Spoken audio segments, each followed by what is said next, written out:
Well, this seems to be a bad structure. The premises, if true, only seem to show that there has to be an uncaused first cause.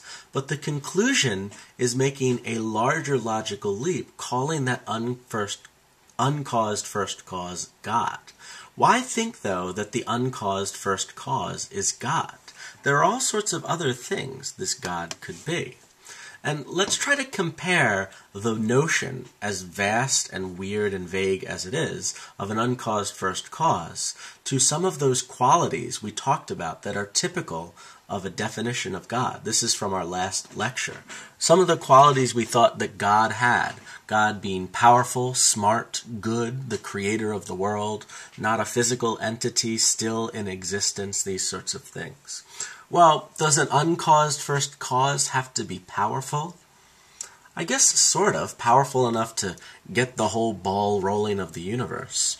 But I don't know how powerful that has to be. Does an uncaused first cause have to be smart? Not at all. It doesn't even have to be an entity that's capable of thinking or reasoning in any sort of mental level. Does the uncaused first cause have to be good? No, maybe it's evil. Maybe it's neither good nor evil. Does the uncaused first cause have to be the creator of the world? Well, I guess, in the sense that it's the first thing that got it rolling. Does the uncaused first cause have to be not physical, a spiritual being? Not necessarily. Maybe the first cause was a physical event. So the uncaused first cause doesn't even still have to be in existence. Maybe it did what it did and then fizzled out and is no longer around. So it doesn't seem like we can assume that our uncaused first cause is exactly the same as God. We have proven, if anything, that there is a starting point to the universe. But it seems like we've got a lot more that we have to prove if we want to show that God exists. And this is just one possible hypothesis as to what the uncaused first cause is. Maybe it's the Big Bang. Maybe the start of the universe is that very first event where lots and lots of energy converted into matter. Whatever. So overall, it seems like we have, as an evaluation, the following two criticisms of Aquinas' version of the cosmological argument. Premise 2 seems questionable. It seems all the work's being done in premise 2, so we're going to need to examine that in a lot more detail to see why people would think that's true, to see why people might disagree and think that's not true. And the structure seems bad.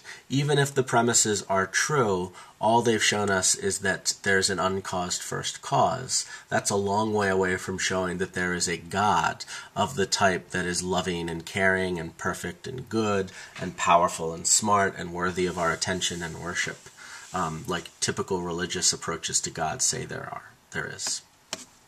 All right, so what I want to do right now at the remainder of the lecture is turn to a second version of the cosmological argument. This is going to be based on Aquinas' version, but it's going to be slightly different. It's a new way of approaching the issue.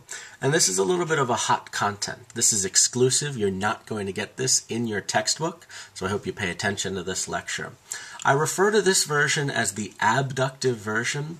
There's a discussion of abductive arguments in what you already read a few chapters ago on page 43.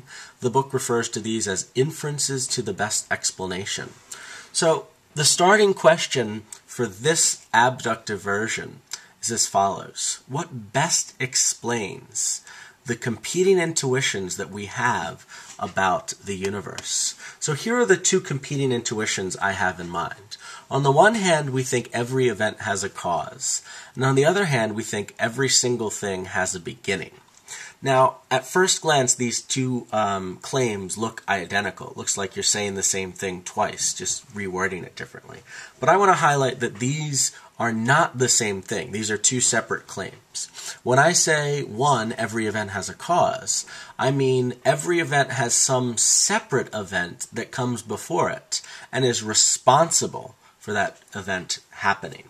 So everything, like me, has a separate event, my parents having sex, that came before me and makes my existence happen, is the reason why I exist. That's different from the claim everything has a beginning. That is, everything has a beginning means a particular point in time before which the thing didn't exist and after which it did exist. So in the particular case for me, that time point is some point in 1979. I was born on August 9th, 1979, and depending on your definition of who I am as a person, I came into existence at some point before that. It's probably closely related to that particular event that caused me to happen, but the everything has a beginning is referring to a point in time, and the every event having a cause is referring to the thing that caused me to start happening in the first place. So they're two separate claims, and I call them competing intuitions because both can't be true. That's one of the lessons that Aquinas' version of this cosmological argument seems to teach us. It just can't be true that every event has a cause and everything has a beginning.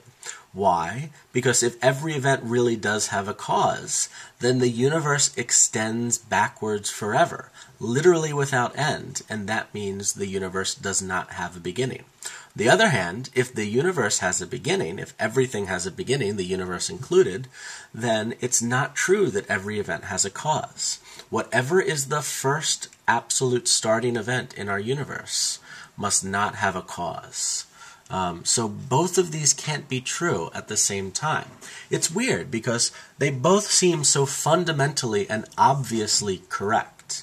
If I asked you before we talked about this in class whether you thought either one of these was true or false, I think all of you would say, well, duh, of course these are true. But this is one of the interesting and fun things about philosophy. It teaches us that some of our intuitions, our fundamental understandings of how the world works, are inconsistent with each other. We're left with another seeming paradox.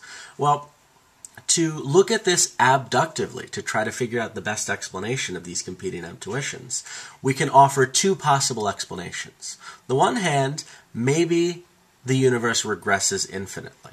The other hand, maybe the universe has a first cause. If we take the infinite regress explanation, what we're saying is we like the intuition that every event has a cause, but we don't like the intuition that everything has a beginning. We're giving up that intuition. We can say that all particular specific things in the universe have a beginning, but the universe itself doesn't have a beginning. So if we accept that explanation, we're left with a bit of weirdness. The weirdness is there's no starting point to the universe. That's weird. On the other hand, we could take the alternate explanation, there is a first cause to the universe, and in that case we would be saying, yes, the universe does have a starting point. So we're confirming our intuition that everything has a beginning. But we're giving up the claim that every event has a cause. That's true for most events. Nearly every event has a cause. But there's one specific event that doesn't have a cause, namely the very first event, our starting event. And again, that seems weird. So either way we go, it seems like we're left with a bit of residual weirdness. The abductive version of the cosmological argument suggests that that first cause explanation is less weird than the infinite regress explanation. Our first cause theory is much more likely to be true than the infinite regress theory. Another way of thinking about this is saying that our intuition that everything has a beginning is much stronger, much more likely to be true than our intuition that every event has a cause. Well, as I've stated it right now, I haven't really offered reasons why you would think that our first cause explanation is better than the infinite regress explanation. But I just want to leave that up as an exercise for you. Why would you think that? And do you even agree? Maybe you think the reverse is true. Maybe you think infinite regress is more likely than the other.